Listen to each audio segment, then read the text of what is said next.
Hello agents, and welcome to my guide on how to complete Operation Iron Horse on the Division 2.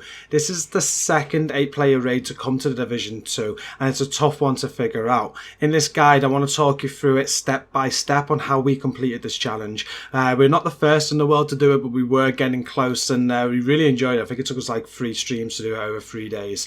Thanks for everyone again that got involved in that. It's some of the best streams that I did.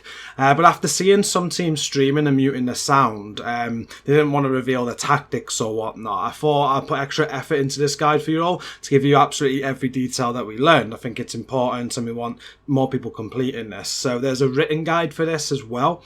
If you prefer to read it, you can check out the video description. I'll sort it there. There'll be a link or whatnot. I'm reading from that now. Not sure how long this video is going to be, but we are going to go really in depth. First is builds, and they are important, but it is more about roles that you'll be focusing on for the raid. We haven't looked at what are the best builds to do this yet. That's all going to come in a future video guide when we know the builds to best get this done, and we'll give you those builds. But everyone's going to have a role to play, and they'll need a build that will make that role comfortable for them. So we'll talk about that later on, but I will show you some builds that are comfortable for the roles in this video. It'll be after this intro. I'm not going to go into builds in the written guide though, so if you do want to have a look at these builds, continue watching. They'll be soon. Only the bosses will be covered in this guide, as I feel the rest is just fun to figure out itself, and it doesn't offer anything too challenging. I do try and be as descriptive as possible, but we'll assume that your team will have spent like 10 to 20 minutes to have a look around each boss area and just get familiar with it.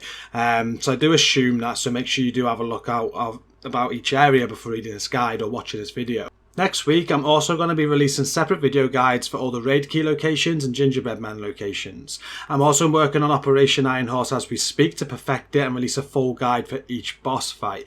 I want to show you what are the best builds to use and the best way to go against each boss. This guide's good, and it's how we did it the first time, and it is comfortable, and it tells you the mechanics, but there's definitely going to be better ways, and we're going to focus on more about like how comfortable it'll be for a team rather than speed as well. So those guides will be revealed soon. We are working very hard to get them to you. In the meantime, you should join our fantastic community. Our raid teams helped well over 1,000 people through dark hours for the first time, and we gave away over 700 eagle bearers. They will continue to help with dark hours, but are also working very hard to help the community with Iron Horse too. We are also a very active, friendly community, so it would be a great place to meet others to try and do this with as well. We're multi-platform too, so we support PC, PS4 and Xbox. Come and check us out. The link is in the video description, and don't forget to hit like on this video and hit subscribe for more content from myself. So moving on to the builds, as I said, we'll give you a very brief overview of some builds that will work with the roles. It's very much role based, and during this guide you're going to hear me say the tank role, and this build will be perfect for that. If you are doing that tank role, you need to be able to survive, you need to be able to use Vanguard to give your team bonus armor all the time, you need to stay up. This build does that, so it doesn't matter what sort of build you take in, as long as it does this, if that makes sense. You do need a shield, you need to be up all the time, you need to be giving people Vanguard. So mine looks like this. I run a Street Dreams and Baker's Dozen, but it doesn't really matter. I use the True Patriot 4-piece set. It's the mask, backpack, gloves and knee pads. They all have armor on and repair skills on, so that's what I've gone with. I'll explain that in a second. And with the mask, backpack and chest, I won't show you the mods or anything because I've got the wrong ones on, but you want to put in snare resistance on. I think that'll do great against the foam, which you'll find out later why that'll be good. The chest is a Gilligard chest there. It's the perfect Vanguard. You've got armor, regeneration, repair skills, and the holster is the RK Forge, which gives you shield health, repair skills and armor there. So that's the build. I run with the Bulwark shield, but you can do whatever shield you want really, as long as you're doing the role well. The build will work. And I have the Artificer Hive. I'm sorry I pronounced that wrong, but what this does, you don't need to put it out or anything like that. You literally put it on, it's holstered, it's going to constantly be healing your shield, which is why I've got a lot of repair skills on the build. So my shield is basically indestructible, and that's my aim here, and this build would do fantastic for the tank role on this raid.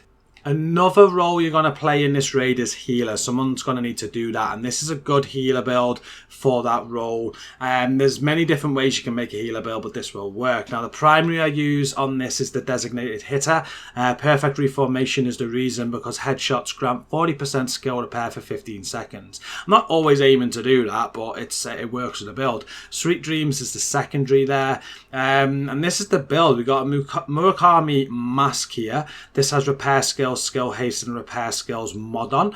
I got a second piece Murakami on the backpack there, so the 2-piece Murakami gave me skill duration and repair skills, and the backpack there again has skill haste, repair skills, and repair skills mod on it.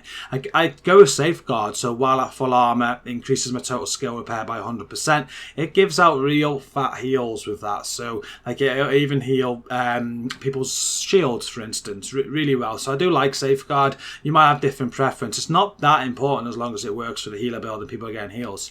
The chest is a Alps Summit chest. It's got empathic resolve on it, because when I'm repairing an ally, it increases their total weapon damage and skill damage by 3 to 15% for 20 seconds. Now there is a new healer build out. I think it's the it's not the Foundry, it's something else which will always also work, and I'm not sure. It has like a talent for 4 pieces of this gear set that's like empathic resolve. It basically increases the damage. It's a real good one to go with, because I think it will stack with that, giving your team more damage. But I went off on a tangent there, but back to the build. But what I'm saying is, do check out the new gear set that heals. It's really good. It's also an Alps Summit holster here with skill haste and repair skills on it. You've got an Alps Summit knees there with repair skills and skill haste on it. So 3-piece Alps Summit skinny repair skills, skill duration, and skill haste. The BTS U gloves I throw in there because what I'm able to do is just destroy my hive every 2 minutes, I think it is. And it will refresh everybody's skills in your team. And that comes in clutch at times, especially on the third boss and the final boss when you do use hives. It's good to get them back. So that's a great healer build. I'm using Chem Launcher and Restorer Hive here. For this raid, I'd advise to take the Chem Launcher out. Just use your Restorer Hive. And you want some sort of like crowd control skill in that Chem Launcher slot there. Something like maybe a Foam Chem or even a Fire Chem. Just something that's going to help your team by keeping enemies still. And the final role that I'm going to mention in the guide is a crowd control role, or I'll say CC for short. Now, for crowd control, I don't mean like a status effect build. That does count. But what I mean is, for the role, is that you're just going to be controlling NPCs. You need to be making sure you're killing them quick enough. Because if you're not, they're going to build up. So your role as crowd control is making sure that those ads, NPCs, whatever you want to call them, are not a problem to you and your team. Now, the great build that I use for this, I use this throughout the whole raid, really, apart from the last boss and the first, but we'll get onto them, is this kind of like unbreakable build. It's got survivability behind it, so I'm not going down. This is key for all the players. Like, you need a build where you're not going to be going down. On this raid, the more downs are going to cost you the stuff. Every boss is really timed apart from the first one, so it's important you can stay up. You need survivability. You need DPS as well, though, or a way to control the ads and kill them quick. With this build, I run the Eagle Bearer, which is hitting at 118. It's not the best. You'll see on the pieces why in a minute. Baker's Dozen there is hitting at 472. I got the Hollow Man mask because what I thought was hazard protection would play a part in this, and it does. Like, I think it did help the types of enemies you've got. They've got hazards. There's fire. There you're gonna be stuck with foam. This build did help, I think, with the hazard protection. But I feel as we get more comfortable with this raid, I will go more DPS, maybe even glass cannon. We'll see in the future guides. But yeah, the Yarl mask there comes with 10% hazard protection. I got hazard protection rolled, health damage, weapon damage, and a crit hit chance mod on it. The Fenris unbreakable chest there, crit hit damage mod, was got chance damage rolled on with weapon damage. Get some assault rifle damage for it being Fenris. The Overlord holster there gives me rifle damage. I got weapon damage, crit damage, and hazard protection on it. Backpack has vigilance on it. I got hazard protection, crit damage, weapon damage, and crit hit damage mod there. You can see that I've got a bit low weapon damage. I like to be higher to 15. But yeah, I got 3-piece Providence on on this build. You can see I'm taking the headshot damage, crit chance and crit damage on the Providence talents there as well. The second Providence being the gloves. It's only got 10% weapon damage on this one, so that's really low. Got hazard protection and crit damage. And then the knees, I've got max weapon damage, nearly max crit damage and max hazard protection, so they're very good knees. So that's the build that if you're watching the streams I was using for the majority of it, because we're stuck on their third boss and the fourth boss the longest, and I found it very comfortable. You saw our stream how comfortable I found it. What I did for the last boss is I did have a different build on. I just had my normal unbreakable build, so it just didn't have hazard protection on it. It was hitting harder as well, 122 down the Eagle Bearer and 486 with the Baker's Dozen, but it had more crit chance and damage on the build. I'd say quite a bit more. You see the Gruppos in there, the holster. I got the Petrov gloves, which are the contractor's gloves. It's the Fox's Prayer knee pads, and it's the Perfect Vigilance backpack as well as the gift. So the build just worked better, especially for the last boss, and I think this would work all the way through the raid, if I'm being honest with you. But as I said at the start, the build for your crowd control role just needs to be comfortable. If you're having too many downs, if people need to come and res you too often, the build is not working for you. You do need to alter it, because you need to be able to hold your own and work as a team. And this is the build that I used for this raid. And the last thing to mention before we get into the guide for boss 1 is the specialization on crowd control builds. A grenade launcher is really OP. You get fire resistance, or should I say burn resistance on it. You can survive an explosion once every minute. There's so many positives about this specialization going into this raid that I do advise you to use, especially if you're doing the crowd control role. We're now on the part for the guide for boss 1, so I'll give you a step-by-step run through of this. Just in case I haven't made it perfectly clear already, this is not like a visual guide. I'm not going to show you the mechanics or anything like that. The footage you can see on screen is just taken from my first playthrough, the stream that we did. I put a highlight video together, so I got that for the footage. These videos are going to come. It's going to be a week or so once we've perfected it, as I mentioned at the start. This is more me telling you a step-by-step guide and talking you through it. So we're going to start with boss 1. We went into this not having a clue and just used builds that we would have used for Dark Hours. So we did the boss first try. It was important for this boss, as the harder you hit, the easier it was. So it was like a DPS check. Like Dark Hours, there's a warm-up section that allows you to get a feel of things. This section is just a whole DPS check, and it continues when you spawn the boss in. NPCs are going to be spawning from multiple angles, and you will also have 3 shield guys covering the boss called Grey. NPC control is important here, but we never felt overwhelmed, and you need to be comfortable enough to have 3 or 4 people focus on NPCs while the others work the boss mechanics. The boss mechanics are simple, and even Massive said that this time they did not want to put a blocker for people right at the beginning like they did with Boomer and Dark Hours. You need to be able to focus on the shield guys, as these will allow the boss to get bonus armor, and once the 3 shield guys are down, the boss takes more damage. These shield guys will like just spawn and just surround the boss on occasion, and they'll be gone for a few seconds at a time. They will respawn quick though, and you'll want to focus fire with as many of the team as possible for the few seconds that there are no shields on the boss. Once the boss is dead, you just need to clear up the remaining NPCs to finish. Moving on to boss 2, things do get real here, and from this moment on it is all about teamwork and coordination. No bosses are simple, and there are some challenging team-based mechanics to figure out and overcome before you can kill the bosses. DPS is not a priority, I don't feel like it was in Dark Hours, at least for us anyway. Yeah, we had to be able to manage the NPCs, and sometimes you would have 3 or 4 on you, but with good calls and positioning, these are not that bad at all. Survivability is the key thing to this raid, and you have so much going on with the NPCs, and you try and do the mechanics. You need to be able to stay up. Where in Dark Hours you're able to like save situations quite easily, the mechanics in this raid make it hard for you to come back from an error, as everything needs to keep ticking basically. All bosses from this point have timed events, and wipes will occur if things are not done quick enough. In short, your team must learn the mechanics first, and everyone needs to get comfortable with them. Once comfortable, the NPC control does not really become an issue, and then the team are free to focus more on the mechanics.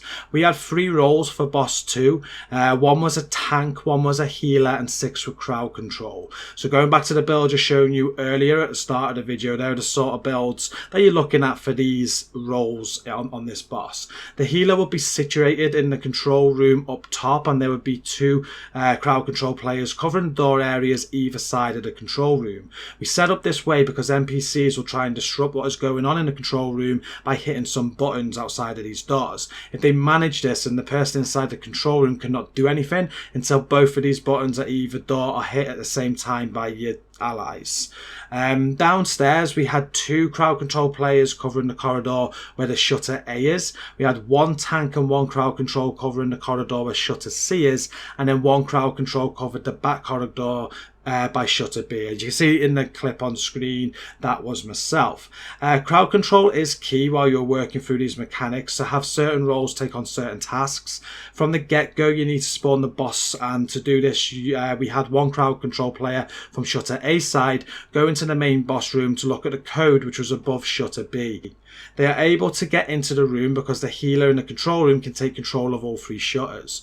The code inside the room is on an LED display and only shows part of the code. The person inside will read out this code to the person in the control room, and they'll have an error code sheet in front of them and must figure out the full code from the part that was given to them. Once done, it'll be assigned to an icon, and this is where others get involved. The person inside the main boss room will leave that room as soon as the code is passed on. The other person from shutter A side will have two screens that they need to keep an eye out on. The person covering shutter B will have two screens, and the people covering shutter C corridor will have two screens as well. When the healer calls out the icon, you must work quick as a team to figure out which screen has that icon on and follow the yellow cables to a red box that you must shoot. If you shoot the wrong box, nothing will happen and you'll just need to repeat the process. But if you are correct, the boss will spawn in, and he's called Fieser, I want to say. Probably pronounced that wrong. Some icons are similar, so be clear with your communication when you're doing this. We called the icons black and white coffees and then described what they are on and if they had arrows or were broken. Once the boss spawns in, you'll follow the same process and rinse and repeat until the crucible that is in the center of the boss room is full. There's an extra mechanic thrown in at this point, and you must contend with a gun that is at the back center of the boss room, and every now and again an alarm will go off and you are timed to disable that gun. To do this, you must fire 2 rockets at it before the gun goes off and wipes you all. These rockets drop from enemies that spawn from shutter A side and shutter C side, and they'll drop like a loot item. When these are dropped, we just place them near the A shutter and the C shutter because that is where they always spawned and where we wanted them to be. When the alarm went off, one person from each side would enter the boss room to fire the rocket, and it would stop the sequence once both hit it. The healer in the control room is key here, as they have to let the players in one by one and make sure that they get back out. Our healer would always start with C door and then wait for them to shoot the gun and leave before opening the A door and then letting them leave. There's one more mechanic that is worth mentioning here, and that is that the boss has a pulse sort of mechanic that will instantly kill anyone in the room with him when he uses it. I don't think this triggers during the alarm part, but to be safe you can stand inside the airlock to shoot the gun with the rocket and be immune to the boss's pulse. The healer up in the control room will be able to interact with the crucible switch to move it forward once it is full, and you no longer need to worry about the error codes. At this point the control room will be on fire, and you'll see why you are the healer. Make sure you're healing yourself with chems and restore a hive, otherwise you'll die. The crucible will get stuck as it goes along. It's got like a blocker there, and whoever read out the error codes for us will go back in to destroy the blocker. Just look up at the center of the room where the crucible is, you'll see the blocker, you'll be able to destroy it because that's what was stopping it. Once you've done that, the healer will be able to use the switch again to move the crucible, and you'll repeat the process 2 more times. Once the crucible is over the gun, the healer will be able to pour the lava onto it by hitting the switch. But hold off for now, because what we did, we continued with any extra rocket phases until the boss did his pulse. After the pulse, the healer will pour the lava over the gun and we'd move on to the final battle. There is a pressure gauge up in the control room at the back, and there's a sign and it reads that you've got to get the pressure between 80 and 86. If you do this, the 2 water pumps that are in the main boss room will become active and you'll be able to squirt water water on the gun to destroy it. You cannot kill the boss before this is destroyed, as he just keeps on healing. For this part, we would get the person who was doing the error code shoutouts, the tank, and the crowd control person on shutter B corridor to meet at shutter C. The healer would then let these 3 people in the boss room while others made a start hitting some valves down below. The valves will have the number 15 or 25 on them, and there are 2 on the shutter C corridor. 2 of them are on the shutter B corridor, and then 3 on the shutter A corridor. This number means how much pressure will be added to the master valve upstairs in the control room, and if you go too high you'll get an error and the control room will be shut off. So make sure your calls are clear and you do not go over the 90. If you do cause an error, have 2 people hit the 2 switches either side of the control room at the same time, but be very quick. There is still one more mechanic we have not touched yet. Inside the boss room, the temperature is hot, and up to this point you have not really needed to worry about it because you're never in there for more than a few seconds. But you'll notice it now, so it's important things are smooth. If the temperature rises too high, you will die. All going well, let us head back to the lava being pulled. Make sure that the switch is hit to pour the lava after the boss does do that pulse, and then everyone starts the next phase. As the 3 players enter the boss room down below, the tank will head straight for the boss to take his aggro, and the other 2 will get on the water cannons. Once the water pressure is between 80 and 86 in the control room, the healer will be able to interact with the pressure gauge and the water cannons will be turned on. Simply aim at the lava on the gun with both water cannons and fire to destroy the gun. Once destroyed, the 3 players will want to leave the boss room. Go through the same shutter as you came in to make it easier. It is now time to finish the fight off, and is the easiest part. Regroup and recover if needed, but in theory, everyone but the healer can head to any shutter. Have the healer buzz you in and stay in the airlock. The healer can open the other shutter from in front of you, and you can kill the boss without even going into the room. But keep an eye on the temperature still, because sometimes that will still take effect. Once the boss is dead, exit back into the corridor and kill the remaining NPCs to finish this boss fight and move on. There's no need for any other rockets after the gun was destroyed earlier. Major Williams is boss 3 of this raid, and this is the toughest challenge you're going to face. It'll be the one that keeps you going the longest for sure. It was with us, and what it is that all 8 players need to find comfort in this battle and understand what is going on. If they don't, or until they're comfortable, you're just probably not going to finish it. There's a lot of mechanics, and this boss has the most NPCs spawning in as well, so there's so much to think about and focus on. You are also timed from start to finish as you deal with the rising pressure. You are not safe from this until the boss is dead, and even then you get 20 seconds to do one last mechanic, or you have to wipe and start again. We wiped after killing the boss 3 times, and it is soul breaking. For this battle we had 1 tank, 1 healer and 6 crowd control again, but don't just assume the healer from the last boss will be okay to continue as the healer now. This person should be confident to give instructions and will be much better taking a crowd control role for this encounter and be the one up top, but we'll get to onto that soon. There's a lot going on in the room when you enter the area, so start off by clearing a few NPCs and have a look around. You'll see a big structure in the middle, you'll see a red, blue and yellow section around the outside, and you'll see 2 hoists either side of the room where you can interact and go up to the top on. Everyone should get up top and investigate the huge structure in the center. At the top you'll find 3 things that can be interacted with. There is a screen, a diagnostic switch and a black switch that requires a master key. Notice that on the diagnostic switch that it has 3 bulbs which are red, blue and yellow. You'll also find 2 yellow switches up here, and if you drop down just a level you'll find more yellow switches. You'll also find blue valves, but before dropping down again you want to look outwards and you'll find 3 sets of red valves. I'm just being brief for now and pointing out what you need to know about. We'll get into the mechanics soon, but you want to jump down 1 more level again for now, and then look at the center of the structure and notice the letters going around the whole circumference. Each letter has a red nut that you can loosen or tighten by shooting it from the side. Fully auto weapon is best to be used here for sure, like the baker's dozen will take longer. There's one more thing to check out on this structure, and that is at the ground level where you can use the hoists. Looking at the structure you'll find 3 areas that have metal doors and cogs, and looking closely at these cogs you'll see yellow markings on both of the cogs in each area. Each of these cogs are directly in line with the red valves we discussed earlier just above on the structure. And then there is one last thing to point out. There's a balcony that goes around the whole outside of the interior area, so like the boss area.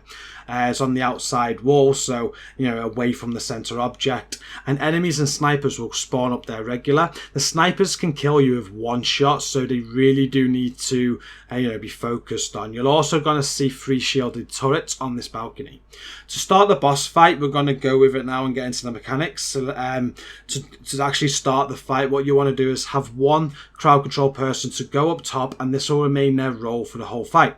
The person must be able to be vocal and give clear instructions. They also need to be well disciplined, as you'll be the only one alone during this fight, and you're going to be faced with snipers across on that balcony we mentioned, as well as other enemies. So once at the top, call out the color of the light bulb that is on the diagnostics. Someone then needs to hit the corresponding button down below and the fight will start. It's just as simple as that. Quickly jump down 2 levels if you're that person up top, because as soon as you hear the alarm, you're going to die a few seconds later because of a hazard.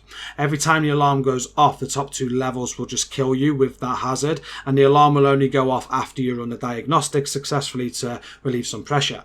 The person doing this role will have a moment after every diagnostic sequence to help the team, but they'll need to head straight back up once the hazard is clear to continue to keep things moving.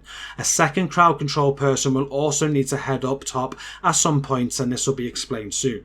So now we've started the 3 stages to the fight, and it's all about communication and teamwork. The first stage is the red, blue and yellow buttons. After the fight has started, you'll have a constant swarm of NPCs that will spawn all around the room. Some will be up top and some will be below. Snipers should always be priority to kill, as they'll make your life very hard, and enemy tanks as well should be a focus. The person up top will head back up there to see what the next colour is, and everyone else will wait for the call but be ready to go on red. While up top, focus any snipers first so nobody can kill you, and pause if more spawn to get them gone again. You really don't want to be going down up top. That's drastic because someone's got to come up and get you. It really slows things down.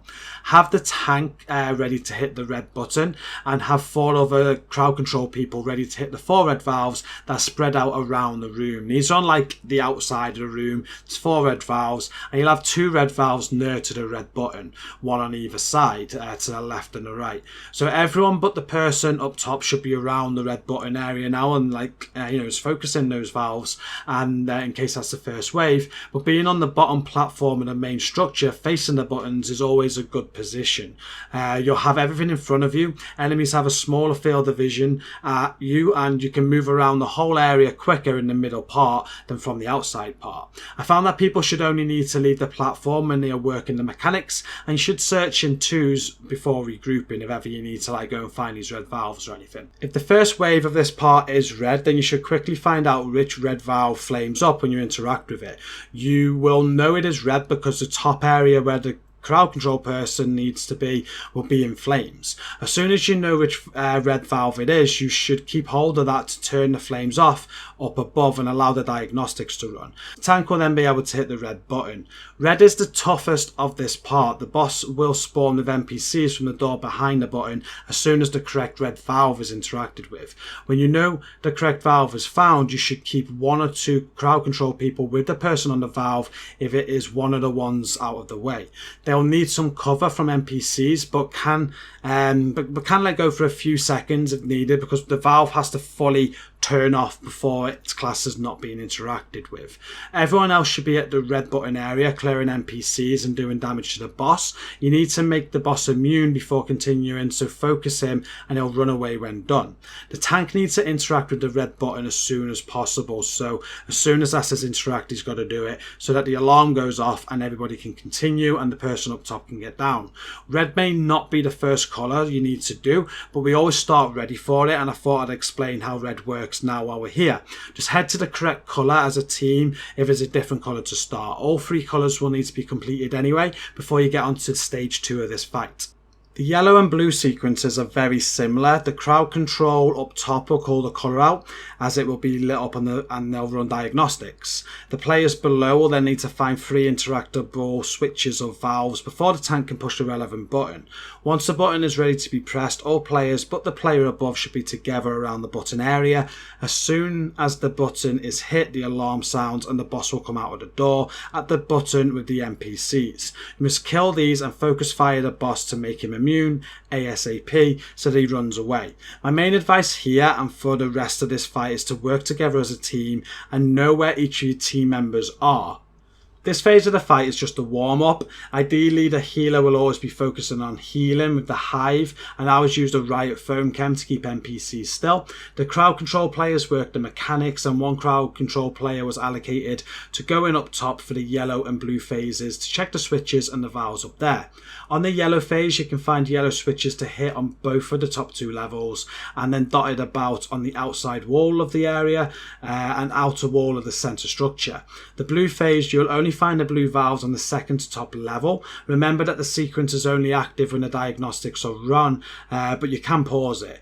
When they are being run, you'll see sparks coming out of the interactable yellow switches or gas coming out of the correct blue valves. The key is to stay smooth with no downs, use revive hives, and take more care when you don't have yours available. You really don't want to be relying on others to revive you, and a good place to be is on the center platform because you have access to all areas that your team will be covering. Once you have done the red, blue and yellow switch phase, you're on to phase 2 of the fight, and you're doing well at this point, but it does start to get a bit difficult soon. Phase 2 of this fight is the lava phase, and it's not too bad, but you are now moving at a faster pace. I give you the same advice as I just have, and that is to stick as a unit. Enemies will be all around this room, so stay together and focus what you can see. Enemies will funnel to you, or they can focus as you move. Snipers are still key with other enemies spawning on the above platform. For this phase, you'll have to be at ground level apart, but do still use the center platform where you can. To start this phase off, the person who was working on the top before will go up top with another crowd control player. If the top is on fire, just take note of this. We'll explain why soon. But drop down 1 level and find a set of red valves where the red button area is to your left below. Then you need someone to take the COG command role. We used the person who went up top to check for switches during the yellow and blue sequences earlier to take the role of COG command for this phase, but it can be anyone who can give clear instructions.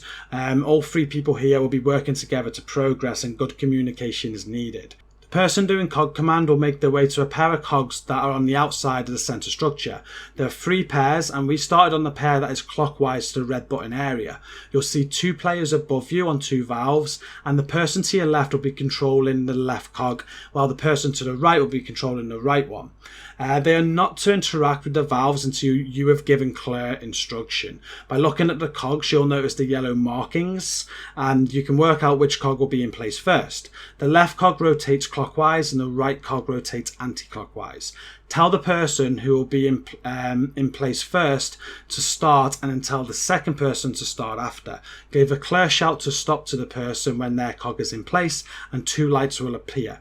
If you mess up, then they will need to keep turning the cogs to try again. It is easy to mess up when the cogs finish close together, so do delay a start to one of them to give yourself time. Everyone else at this point should be covering you so that you're not getting attacked by any NPCs, and they can only do this effectively if they are all around you.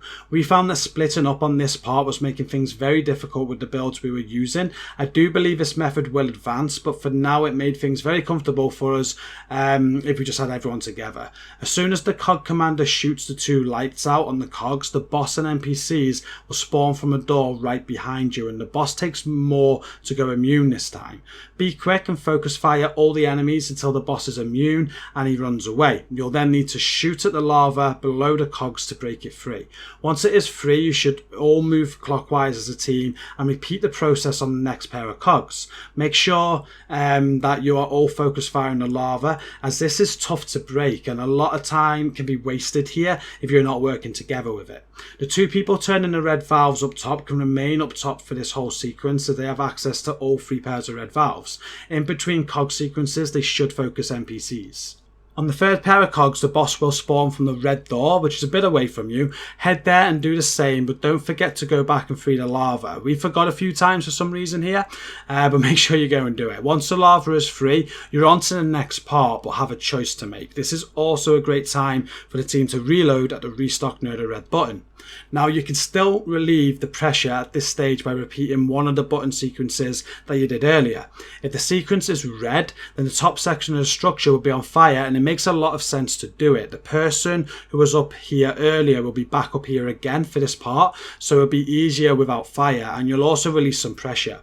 If the sequence is not red, then we normally continued without repeating it, but if the pressures looked high, we felt we had to for a chance to complete it. So the risk with repeating a yellow or blue sequence is just that they take longer, and that on completion it might give you the red sequence, so you'd have to go again. It is okay, as you will relieve some pressure, but you relieve less each time that you do it, and if you do it slow, you'll do more harm than good. So make the decision wisely. For the next part, the person who controlled up top before will head back up, and the person who was COG commander will head to the letters and the nuts on the structure. Up top, the player will interact with a screen that will tell them which letters need adjusting, and they go from A to O. Some will be okay, but some will need their nuts tightening or loosening. Starting from A, the person up top will call out if it needs adjusting, and we found it easier to say move it up or down. The person down below will need to shoot the nuts to adjust them. I found that if I always looked at the nut from the right, I could respond to the calls better. If I heard A down, I would shoot the nut towards the top half to make it spin up and loosen, and if I heard A up, I would shoot the bottom to make it spin down and tighten. The person up top can see when it is correct and will call out the next one until they are all correct. This method worked great for us, but you'll need to get familiar with this. While the two people are sorting the letters out, the boss will be out on the above platform where the 3 shielded guns are, and he will use all 3 before he jumps down. The only way to make him jump down is to destroy the 3 guns and then do a bit of damage to him. The rest of the team can focus on him at this point, but they need to remember the letters are being worked and those people are very vulnerable. A down up top at this stage will more than likely cause a wipe, and a down to the person down below will slow things down. Make sure that they are protected and all snipers are dealt with. If you're finding that they are struggling, then you need to ignore the boss and surround them so that they can finish the letters with ease. Once the letters are done, you're on to the final phase. After the last letter is done, you'll pause the pressure and have a timer. Anything above 2 minutes 40 seconds here is manageable, as that is what we had when we did it, but we have had it higher and lower. Lower than this is not great, and it can be too low, but it all depends on how well you've done as a team up to this point. The quicker you get to this point, the better, and from this point on, you can no longer release any pressure. I already mentioned about the boss being on the guns up top, and you may or may not have destroyed all these yet. The shields on the guns have weak spots, and if you shoot these, they get destroyed. Once all 3 are destroyed, you can make the boss jump down by doing damage to him. Enemies will have drop rocket launchers, and these are good to use on the shields to destroy them quick. NPCs will still be spawning from all angles, as they have done from the start, and you will have to keep them managed here. The team needs to stay together and focus everything, and you will certainly all want to be on the center platform here, as outside of this just gives NPCs advantage. The only exception is the person up top, who can decide to stay up to help with the NPCs on the upper levels, or they can come down and be with the group. Snipers and tanks are your main priority still, as they will down you. The boss is also a priority, and when he jumps down, he'll come at you. He'll foam you so you cannot move, he'll poison you, and he can melee you as well. As you do damage, he will also heal, and you must focus his backpack to stop the heal when you see it flashing green. This part is a true challenge because the boss is at his most advanced, but the other NPCs do not slow down. Build synergy is vital here to ensure you have enough DPS to deal with all of this while doing damage to the boss, but also you need to be able to survive, as downs here means a restart. My best advice is to stick together but be apart, if that makes sense. We liked to use the platform area across from the red button or the blue button. The boss would come up and we would use the healer to foam him and keep him still. Keeping him still and distracted is key, and striker drones do a good job too, but they tend to move him far away from you. If they do move, make sure the healer, if all of you do move, like he's going away and you move to him, make sure the healer brings the hive with them so you all stay healed. We had instances where we forgot to do that, and you just die basically. Being too close together as well does risk multiple downs from his foam and poison attacks. Stopping the boss from healing is also key, and the more DPS you have here the better. The harder hitters need to be focusing him when they can, and he will die quite easily when all manage to focus him. When he dies, he'll drop a key and you'll get a 20-second countdown. NPCs will still be about, but the person who ran the top the whole way should be the person to pick up the key. They can then go up top and interact with the black switch that required a key. Players down below will need to work together to also interact with the red, blue and yellow buttons for one last time. And this is after the black switch above has been hit. They do not have to be at the same time, and if all this gets done within the 20 seconds, you will have succeeded. NPCs will still be in the area and needs to be cleared before you hit a checkpoint, so do be on your toes still, and failing this will result in a wipe, so you must be quick. If the person who is allocated to getting the key cannot get it right away for any reason, then the closest person to it should take responsibility, but only if they know where the black switch is and they know how to get there. As I said at the start, we had 3 wipes at this point, and it is very hard to take, but stay patient, because once you've passed this boss, you've passed the worst boss in the raid. We are now on to the final boss, and you're one more fight away from an Iron Horse completion. In my opinion, this was a tougher battle than boss 2, but was nowhere near as difficult as the third. It'll take time to get used to the mechanics and you'll need a few attempts, but once you are comfortable with the fight, you'll find it easy. The setup we used to beat this was 2 healers, 2 tanks and 4 crowd control roles. When you head into the area, there is no real time to look at anything, as NPCs will fight you right away, but you do need to familiarise yourself with it. Over to the right, you'll see a train with 4 mortar turrets on it on top and a cannon. Also take note of the section under the train that looks like a tunnel. To the left, you'll see a machine gun from Capitol Hill Stronghold, and the machine gun has a zone that you can stand in to charge it up. This is all you need to focus on through most of the fight, and there'll be a boss and NPCs to deal with. We found the NPC control very easy compared to boss 3, and the mechanics were simpler. As soon as you run into the area to start off the battle, you'll want a tank, a healer and 2 crowd control to head to the area that is left of the machine gun. The other players will take the area to the right side of the machine gun, and you'll be set up for most of this fight this way. Notice the white door to a cabin at the back on the left side. You'll want to allocate 1 crowd control player to be in charge of keeping an eye on this door, as the quicker you kill the enemies that spawn from here later, the better. On the right side, you'll want to allocate 1 crowd control player to keep an eye on their enemy spawn too. I never did the right side, but Paul said it was right in the left corner as soon as you run into the area, and the NPC will spawn by jumping over the wall. The other roles on each side are obvious, but there are some mechanics to consider. The second crowd control player on each side will do NPC control, but also keep an eye out for the snipers that spawn. These spawn through the whole fight, and the snipers can one-shot you. One spawns on the top left side of the train, and the other spawns on the top right side. Have the second crowd control player of each side call these out for their relevant sides, but also cover each other. Other squad members should also call snipers if the others miss them, because they will make you wipe, and they need to be gone quick. The healers on both sides are there to heal the squad and maybe do some crowd control with a striker drone or foam chem, and the tanks are there to take the aggro, but also call out when enemy tanks spawn on their side. When an enemy tank does spawn, it is ideal if they go down quick, but snipers always remain a priority, as well as the red missile on the train, but we'll get to that soon. To start things off, you'll want to start clearing NPCs and get the enemy tank down. He'll drop a key, and the tank that is on the side where the key is will collect it and head to the machine gun in the centre of the 2 teams. If you're quick enough, you'll catch the machine gun alarm in time, and every time you get a key from the enemy tank, you'll do this same process. When the alarm goes off, you stand in a machine gun with the tank who has the key and charge it up to 100%. You'll then be able to interact with the computer to hack it, and the gun will fire at the train instead of your teams. If you are late to the gun for the first alarm, it will start spreading to the left side. It does not cause a lot of damage to begin with, but later it can one-shot you. All players should get used to dodging it when it is firing at their side, just because of that. This alarm will go off all the way through this boss fight on timed intervals, and the machine gun starts with shooting left, and then will go right the next time, and we'll keep alternating like this. Someone should be designated to call the gun and which side it is shooting every single time. There's There's a lot to focus on here, and the alarm is easy to miss for people. The only time the gun will not fire is at either side is when the tank hacks it with the key. This is because it shoots at the train, but take note that the gun will not skip a side that it fires and will continue as planned the next time the alarm goes off. The first phase of this boss fight will start once you hack the gun for the first time. While the team are working on getting the gun hacked for the first time, the two crowd control players that are designated to each side to watch the NPC spawn should notice that there are 2 rocket launchers in the area.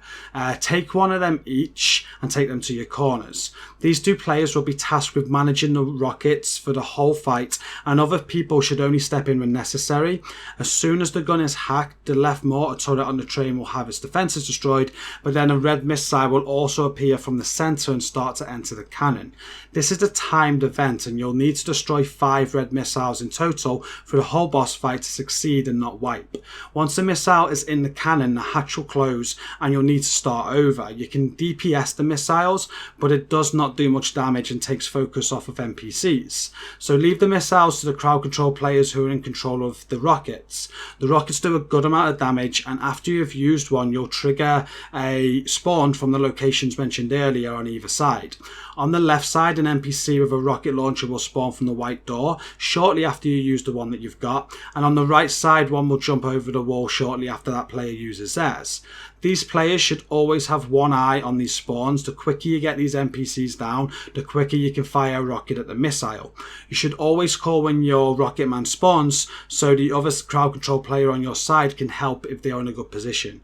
If this is being done and you are getting the NPCs dead as soon as they spawn, the missiles are not a problem at all. If the hatch is starting to close, then have the team DPS it to see if they can finish it. Sometimes if the 2 rocket players get a bit out of sync, rocket man can spawn twice on one side. This is not an issue, but the same principles apply.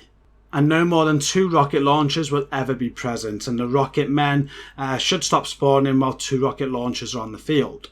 Once the first missile is destroyed, you can chill as the time event is over. The tanks will continue to interact with the machine gun with keys to destroy the mortar defences, and the rocket controllers will start destroying the mortar guns.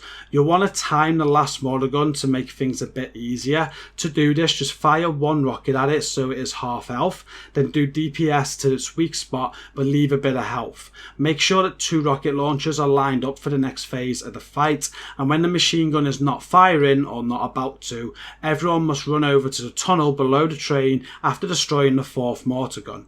If snipers are out, you will want to kill them as you move, otherwise just head straight there and have a few people with decoys to throw down.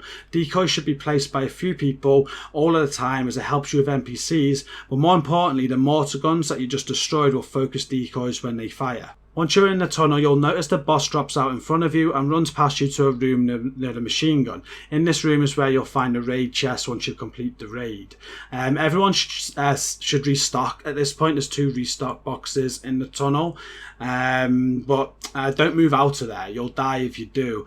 There's a huge mortar strike inbound and it just wipes everything. There's a line on the floor that reads "Do not cross, you will be shot," and it's not lying. You all need to be behind this line, but you also all need to be in a formation so that all players without shields are stood behind the 2 tanks that have the shields. The boss will use the machine gun as well, and this will one-shot you all, but the tank shields will prevent this. You'll do this sequence 4 times in total, and the difficulty will increase on the next 3. If for any reason you have no shields available and the tanks are down or the shields just break, make sure that you all keep barrel rolling, as this sometimes saved us.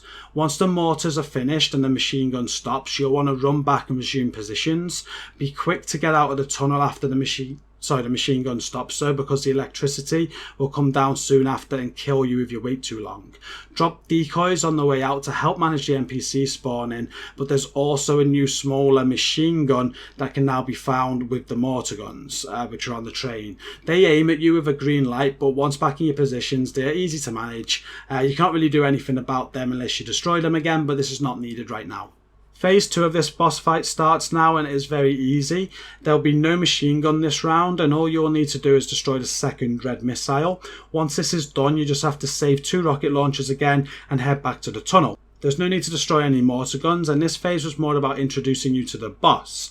The boss will be with you on the field now, and I think NPCs spawn more the further you go, but it all does feel comfortable still. The boss likes to go to the left or right side and will start it'll be annoying, but he's easy to handle. If you have the eye, just stay away, as she'll not do much but shock you. Her main attack is a targeted rocket and will aim for multiple players. You know when this happens, as you'll get a red icon above your head and she will be crouched down, and a red rocket symbol will be above her head.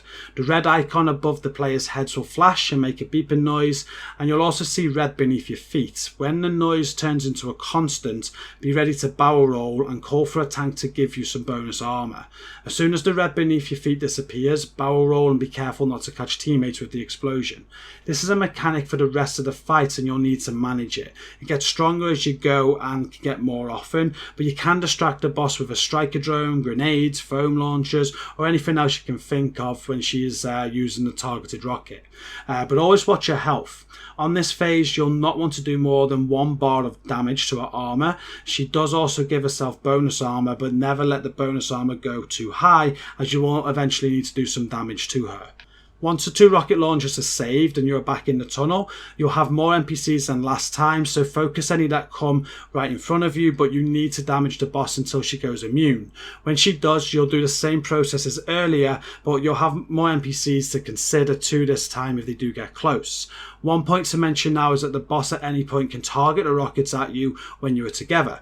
If you see the rocket launcher symbol above her head, then spread out. Most of the time we got the red icon above our heads, but sometimes we just all get wiped by her without warning. It felt weird, but maybe a mechanic we are missing if we are all grouped together or something. The symbol above her head will warn you though, so spread back outside if needed. Just make sure you're in the tunnel before the mortar strike. Once back out into position after the tunnel sequence, you'll be on phase 3 of the fight. This is exactly like phase 2, but the machine gun is live again. Just destroy the 3rd red missile, save 2 rocket launchers and head to the tunnel for the 3rd tunnel sequence. This time the boss will require you to get her to about half of her armor before she goes immune and the mortar strike to happen again. So make sure this does not happen before you're in the tunnel. After the 3rd tunnel sequence, you're on the final phase and it's time to destroy the train and kill the boss. This is the most challenging phase, but nothing you have not done already. It is basically phase 1 again, but with all of the mechanics and a lot more NPCs. You need to take out the 4th red missile, the tanks need to get keys and interact with the machine gun, you need to destroy all the mortar guns again, and once all this is done, you need to save a rocket launcher and head to the tunnel. Get the boss to no shield to trigger the final tunnel sequence. We actually clutched up here and we got hit by the boss's rocket. It took out 7 of us and somehow we managed to get enough people back up to finish this. If you do see the red icon above the boss's head at any point here, do not all be standing together. It may be designed as one final mechanic to wipe you, so separate the best that you can, and it happened just before the mortars for us, so be careful of them, and you need to be ready to be behind the shields for the machine gun. Players can also focus the boss with distractions when they see a rocket symbol, you know, things like your grenade launcher specialization or a foam chem. Anything like that will stagger her and stop her from doing that targeted rocket launcher. Once the tunnel sequence is done, you need to go back out and kill the boss. There'll also be a final red missile to destroy, but it's moving much faster this time. Luckily, it only requires 1 rocket to destroy it, so pick up the rocket launcher and fire it. Once done, you've completed Iron Horse, and a huge well done for getting this far for when you do make it. It's an incredible challenge and one that we really enjoyed. We'll be starting our Helping with Operation Iron Horse streams as soon as we can. I hope this guide does help you. It was a lot of talking then, guys, but like I said, I just wanted to explain everything that I've learned. If video format is not for you because I'm talking too much, do check out the video description. All this is put in a write-up and you can read this at your leisure and share it where you like. Just share it with credit. But yeah, that is it. That's it for the video. That is how we completed Operation Iron Horse, and we plan to be helping with it as soon as possible, and I'll be getting as much content out for it as I can, including like full proper guides showing you the mechanics in like a video guide format. But until then, thank you for watching this video. Do hit like, hit subscribe, and peace out.